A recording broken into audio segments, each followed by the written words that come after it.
Hi guys! Welcome back to our channel. Alright guys, so another episode sa ating pong vlog today. So meron na naman tayong gagawing DIY sa ating pong Kia Carens. By the way guys, this vlog is also applicable to all kinds of car, no? Pwede to kahit anong sasakyan na meron po kayo. So ang gagawin natin guys is magkakabit tayo ng additional auxiliary fan sa ating pong cooling system. So basically tinatawag to nilang condenser fan kasi nga kinakabit siya sa condenser fan. But pwede din naman to ikabit sa radiator at the same time. So hindi talaga siya condenser fan ang tawag. Ang tawag nito ay universal auxiliary fan para sa ating mga sasakyan. So ngayon guys, magkakabit tayo ng additional auxiliary fan sa ating pong Kia Carens. So ang gagawin natin guys is magka-additional tayo ng auxiliary fan. Dito natin ilalagay sa harapan. Siguro sa edad na rin ng sasakyan na ito, 2008 model, almost 20 years old na rin tong sasakyan natin. So kailangan na talaga natin siyang dagdagan ng additional para sa kanyang additional fan para sa kanyang cooling system. Anyway, ang presyo ng auxiliary fan nito guys is, nabili ko kasi ito sa auto parts dito sa amin. Medyo mas mahal siya ng konti compare mo dun sa Shopee at saka Lazada. 750 pesos to, pero sa Shopee at Lazada parang nasa 500 lang yata to, may. So magbabayad na lang kayo ng additional shipping. Alright, so ano nga ba ang mga kailangang materyales para ma-install natin tong auxiliary fan? So of course, pinakauna siyempre yung auxiliary fan. So kahit anong brand guys pwede. Ito sa akin is Sanden 12 volts, dapat 12 volts guys kasi 12 volts yung ating battery. And then dapat meron kayong ito yung relay, no? Ayan. And then ito yung kanyang brackets guys. And meron tayong inline fuse. Yan. So meron tayong relay, meron din tayong inline fuse. Hindi natin siya dire-diretso ikakabit guys kasi delikado. Okay, maglalagay talaga tayo ng safety features sa ating pong installation nito. So meron tayong relay and then at the same time meron tayong inline fuse. Ayan. Yan po yung ating inline fuse. So 20 amperes yung ating 15 amperes nga pala guys yung ating inline fuse and heavy duty na mga wire. Ito, meron na akong tinago na heavy duty wire. Alright guys, so ayan, simulan natin.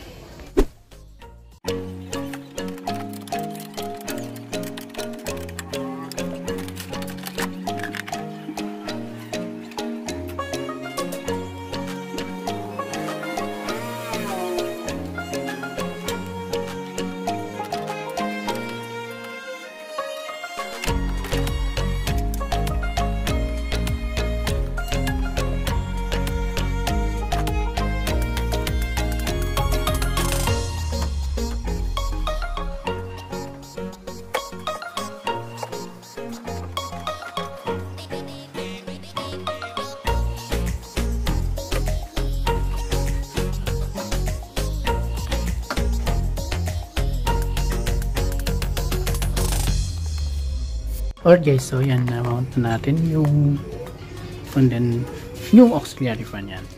So meron tayong bracket ito. So nilagyan na natin ng tie, cable tie dun sa ilalim. May mga bracket din dun sa ilalim. So ganito yung pagkakaposisyon niya. Hindi na siya pwede ma-push dun sa ilalim kasi tumatama na to ito dyan sa front bumper metal. So okay lang kasi at the same time nahahangin na niya rin dito. Nagkakaroon ng malakas na hangin. Ayan, so sige, testingin natin guys.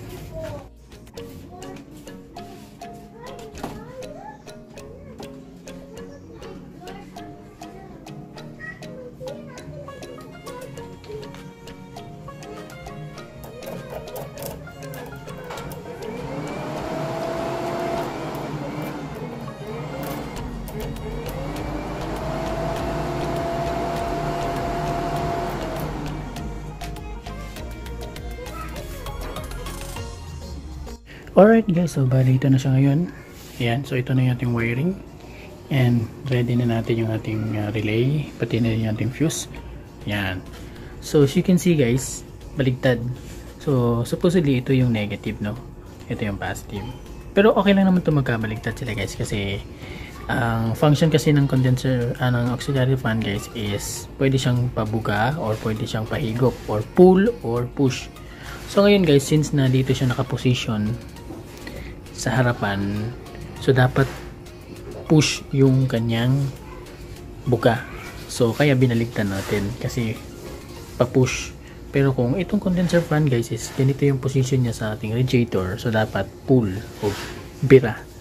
So pag pull guys, pag dun kayo sa kabila na install, ang mangyayari, babaligtarin nyo ito. So ito na yung magiging positive, ito na yung negative. So ito guys, ito yung susundin natin kasi nandito tayo sa harapan. So dapat push siya guys, kasi pagka baligtad yung pagkaka-wire nyo guys, ang mangyayari is ma-overheat yung sasakyan nyo kasi hihigupin niya yung hangin ng radiator fan. So magkokontra sila. So dapat guys, lahat ng hangin is papunta doon.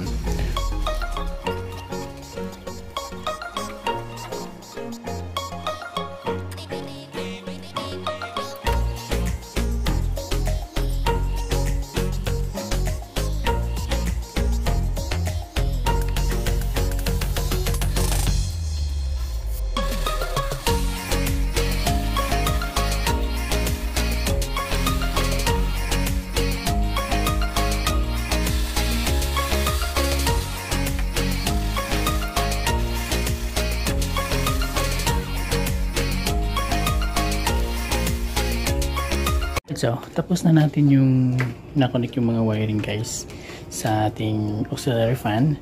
So, ito yung positive, ito yung negative. Ito yung sa kanyang body ground. Itatap natin to sa body ground. Pwede rin din diretso doon sa negative sa battery. Pero, para mas malinis is itatap na lang natin sa body ground. Okay, para malaman natin kung merong ground yung pagkakabitan natin. So, dito tayo guys, ito, dito natin kakabit para mas malapit. Yan. Alright. So, ngayon, iti-test natin to. Yan, gamit ang ating tester. Alright. So, yan.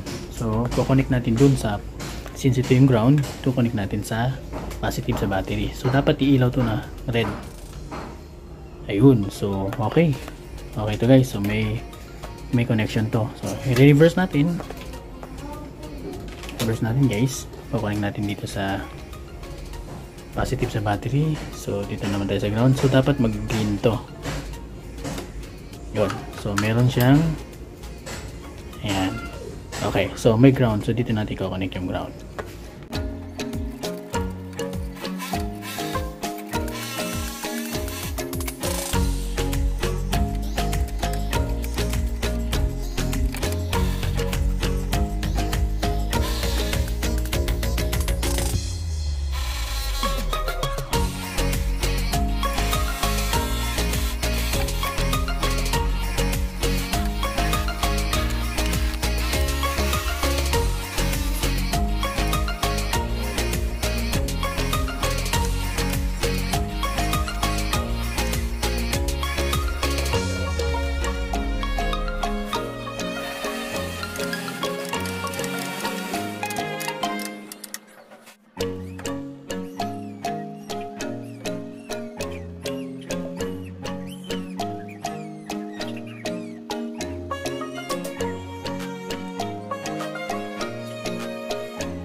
Alright guys, so yan, okay na yung mga wirings natin. Yan, okay na, nakakonect na lahat.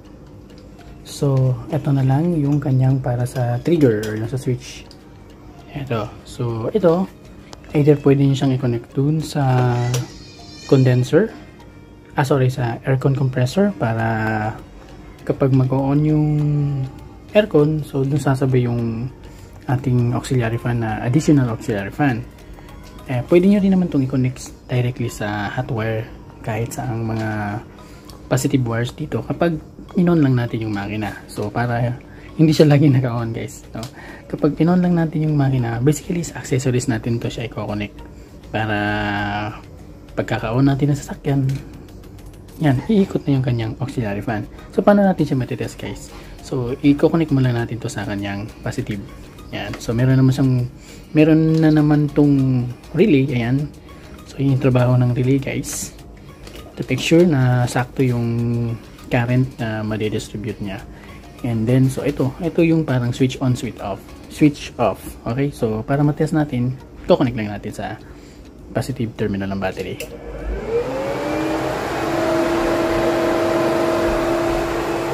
So yun guys. Yan. So okay na yung connection. And okay. Yan. Alright, so ngayon maghahanap na tayo ng positive na hot wire para i-connect natin itong wire ito. Alright guys, so ayan. Okay, so ang ginawa natin guys is dito tayo kukuha ng trigger or yung magsasend ng signal dun sa auxiliary fan para mag-function siya. So ang gagawin natin is maghanap tayo ng hot wire dito while switching on the engine. So ito guys, may nakita na ako. Ito ginamitan natin ng tester. Always yan, dapat meron tayong tester guys. Okay, so dito sa ilalim, okay, meron ng mga terminals dito guys. Tignan nyo ang gulo ng mga wirings. Anyway, so yan, so may nakita na ako dito guys, ito. Yan. Okay, ayan. So itong yung blue at saka orange. Yan. So as you can see, hindi pa siya nakailaw kapag hindi pa natin sinususian. So ngayon, pag sinusian na natin guys, tsaka naka full on na lahat ng accessories, saka pa siya iilaw. Yun. Okay? Yun. You can see? Yan. Okay? Alright. Yan. So, yan yung magsasend ng signal doon sa ating auxiliary fan para umikot siya, mag-function. Pero ito guys, hindi siya talaga magpa-function kapag naka-off lang yung susi. So, naka-direct na yung ating auxiliary fan. So, hindi natin connect dun sa compressor. Ang gusto natin guys is lagi siyang naka-on. Bali talagang magbibigay siya ng enough cooling system dun sa ating condenser, sa radiator, at saka pati na rin sa ating intercooler na turbo. So, dito natin itap guys yung wire na galing dun sa relay sa ating auxiliary fan. Alright guys, so dito ko tinap yung ayan. So okay na siya guys, ayan. So lalagyan na lang natin ng electrical tape para hindi siya ma-move. Okay, so ngayon i-try natin ayan, accessories on. Ayan. Alright. Yun! Alright, kumana na guys. Ayan, so ayan, i-final na natin yung mga wirings lahat. So ayan, okay na yung setup natin. Alright, off na natin to.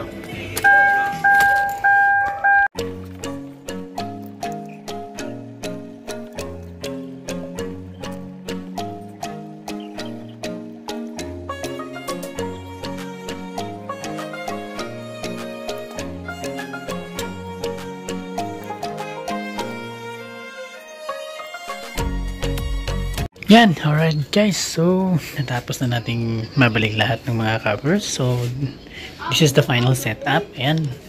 So, nandito yung ating condenser, yung ating auxiliary fan. Ayan.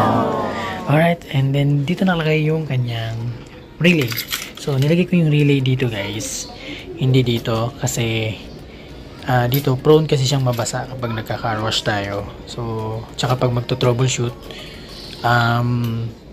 mahirap siyang i-repair agad kasi kailangan mo tanggalin yung cover. So, dito ko nilagay sa may battery banda. So, in case na may problema, so madali natin mato-troubleshoot yung wiring. So, yan. Test na natin guys. Alright, pasok tayo dito sa loob. Okay, alright. So, yan. Nasa loob na tayo ng sasakyan. And then, okay. Okay. So, ayan. So, magpa-function na agad yung auxiliary fan natin guys. Once na, yan, nag-accessories on na tayo. Yun, naririnig nyo guys. Yan. So, nagpa-function siya. Yan. Then, start natin. Alright. Then, check natin dun sa labas.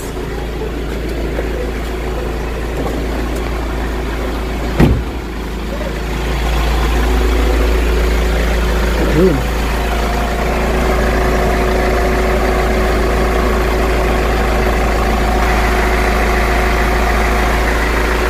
Okay, so meron na siyang buga dito guys. Hindi pa nga umaandar tong kanyang radiator fan. Yan. Ito yung kanyang radiator fan. Hindi pa yung umaandar kasi hindi pa nga na-reach ng engine yung maximum temperature niya. So yun yung kailangan ma-reach ng engine. Ayan guys, nakakatuwa yung relay. Meron siyang ilaw. So it means na nagpa-function yung ating auxiliary fan. So dito pa lang guys, makikita na natin na nagpa-function. Maganda yung relay na nabili ko pang ano to guys pang sa motor sa motor shop ko to nabili. Actually pang ano to pang horn. Yan. Okay. So yan, so ganyan na siya guys. Nagpa-function na yung kanyang auxiliary fan. Additional cooling system sa ating makina. So yun, pinapalamig niya yung condenser, yung turbo intercooler kasi turbocharge itong ating sasakyan. Diesel engine na turbocharge. Tapos nandito yung kanyang radiator. Bali ang tatlo yung kanyang pinapalamig guys, yung condenser, yung turbo intercooler at saka yung radiator. Ito yung pinakahuli, yung radiator. Ayan. So, alright. So, I hope you guys ay may natutunan kung paano mag-install ng universal auxiliary fan ng ating pong sasakyan. Sana po ay nakatulong itong video sa inyo guys. And huwag niyo po sanang kalimutan na mag-subscribe sa ating channel. Thank you for watching and have a nice day.